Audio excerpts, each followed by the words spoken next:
Um pastor presbiteriano, muito famoso, ligou para mim dizendo o seguinte: se você votar no PT, acabou seu ministério no Brasil.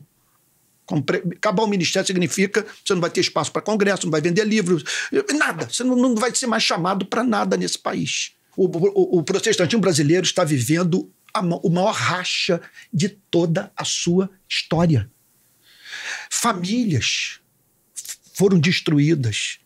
Pessoas abandonaram igrejas nas quais congregavam há 10, 15, 20 anos. Amizades desfeitas. Porque, primeiro, não houve um respeito ao pluralismo.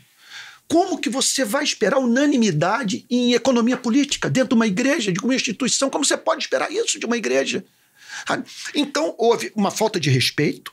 Segundo lugar, a imposição de uma pauta. E o pior, como esse apoio foi hegemônico, os que não concordavam, eles chegaram à conclusão que havia enlouquecido.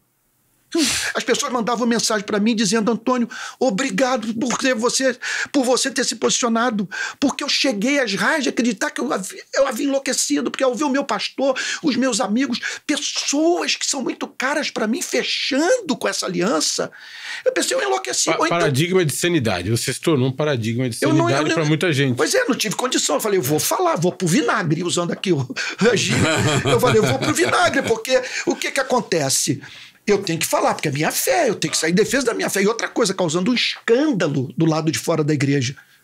Porque o Lula não é o presidente dos evangélicos, não é conhecido como tal, mas o Bolsonaro era visto como presidente dos evangélicos. Os erros cometidos pelo Lula não são postos na conta da igreja, mas os do Bolsonaro, sim. Como está acontecendo nos Estados Unidos com o Trump. Claro. É uma aliança suicida. Suicida. Assim como uma aliança suicida entre Forças Armadas e política. Pois é. Só perdem as Forças Armadas. Só perde a religião na aliança entre religiões. Que saíram mais manchadas foram as Forças Armadas e a igreja. E enquanto falamos, no dia que falamos, o Trump oficializou o cristianismo como uma espécie de religião oficial. E pôs fim à laicidade do Estado americano. Pôs fim à laicidade do Estado e disse, nós teremos... E botou isso na conta da Secretaria de Justiça, né? Do secretário de Justiça, que também é o Ministério Público lá deles, vai zelar pela religião cristã. E vamos ver tudo que no Estado americano está contra o cristianismo. E que se estiver contra o cristianismo, nós vamos combater. E ele disse, e eu mesmo descobrir o cristianismo. Porque você imagina o Trump, você olha para o Trump, você vê o Trump orando, você imagina o Trump, vamos lá, eu católico, né? É o fim do mundo. Eu vou rezar, se ajoelha, põe a santinha, põe a vela, o jeito católico de rezar. Você imagina o jeito evangélico de rezar, uma reflexão junto a Deus profundo. Você imagina o Trump fazendo qualquer coisa, seja a primeira coisa, seja a segunda coisa, ele não faz nada disso. Ele quer construir resort em Gaza. Isso é outra religião. Essa é outra religião. Mas aí, termine, porque eu quero que você fale assim, alguém chegou para você e falou assim, acabou. Antônio! Acabou, foi. Chega. Aconteceu foi o seguinte, eu poupei o Bolsonaro durante 2 anos da minha principal arma.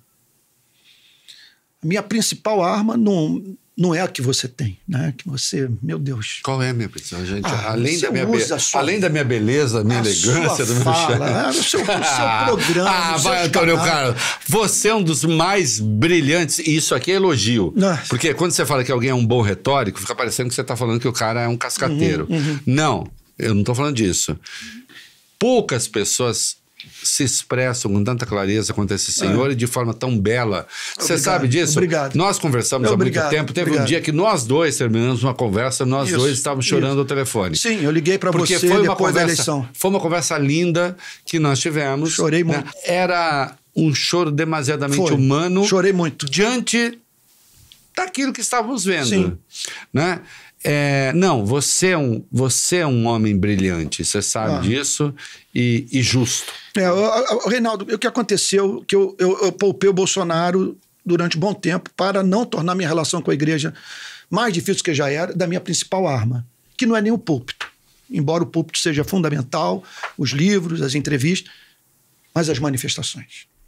As manifestações eu consigo atrair o mundo.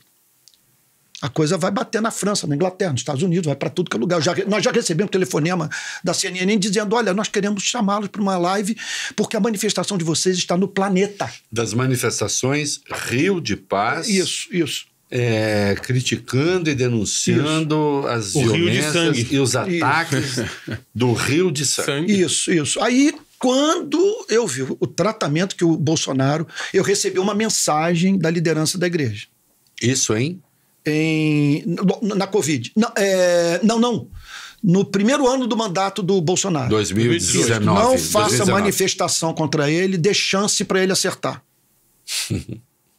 Dê chance para o governo dele. Quando vi a Covid, eu falei, sem chance. Aí fui para Copacabana e reproduzi a cena de Manaus, daquelas covas. Sim. Foi para o planeta, aquilo.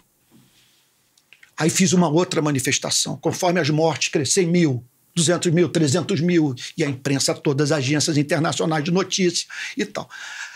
Aí fui parar no Congresso Nacional, na CPI. E me deram o privilégio de eu abrir a sessão. Eu, como não tenho experiência parlamentar e eu sou uma pessoa muito emotiva, eu fiquei com medo de perder o equilíbrio lá. Eu escrevi no avião um discurso, um roteiro, sabe? E li. Foi a primeira vez que te vi e falei assim, uau, esse cara é brilhante e Deus está aí. Obrigado, Reinaldo. Aí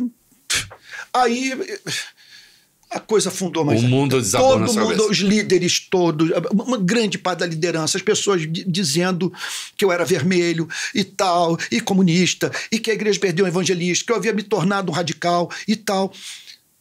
Aí, a eleição, a disputa com Lula. Reinaldo, olha, eu nunca na minha vida declarei meu voto, porque eu entendia que eu era pastor de todos e que deveria respeitar todos, mas era uma situação in extremis.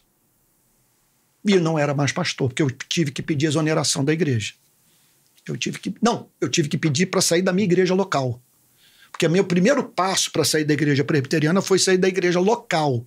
Eu falei, eu não quero mais ser o pastor titular, porque eu estou muito cansado, eu não estou conseguindo conciliar o trabalho na favela com o trabalho da igreja. E outra coisa, não dá para ser... Eu falei isso na reunião do conselho da igreja. Não dá para ser pastor e militante. Eu não vou abrir mão da militância.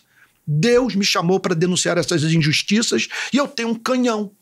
Eu achei que as duas coisas eram a mesma coisa. Pois é, também acho. Pastor e militante. Mas no protestantismo brasileiro se tornou impossível.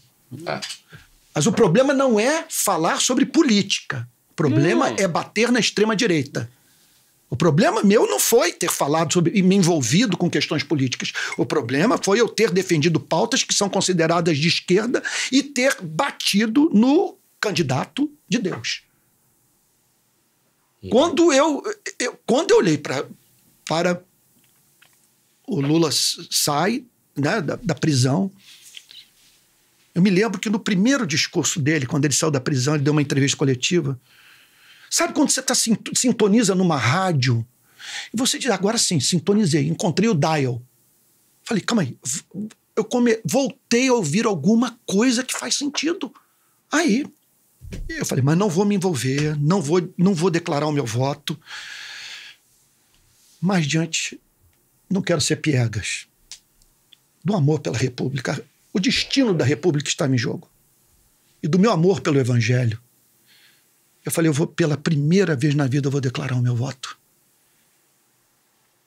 Não tenho alternativa. Eu fico emocionado de dizer, porque eu não tenho alternativa. Em primeiro lugar, é minha fé. Eu tenho que acabar com a presença do Bolsonaro nos nossos cultos. Sabe, dessa história de dizer que o cristianismo endossa a ideologia dele. A ideologia dele é o exato oposto da ética de Cristo. A ideologia da morte. Então eu quero acabar com isso por amor ao Evangelho. Eu não quero ver mais a minha fé envolvida com essa história. E outra coisa, tem a República, tem os pobres.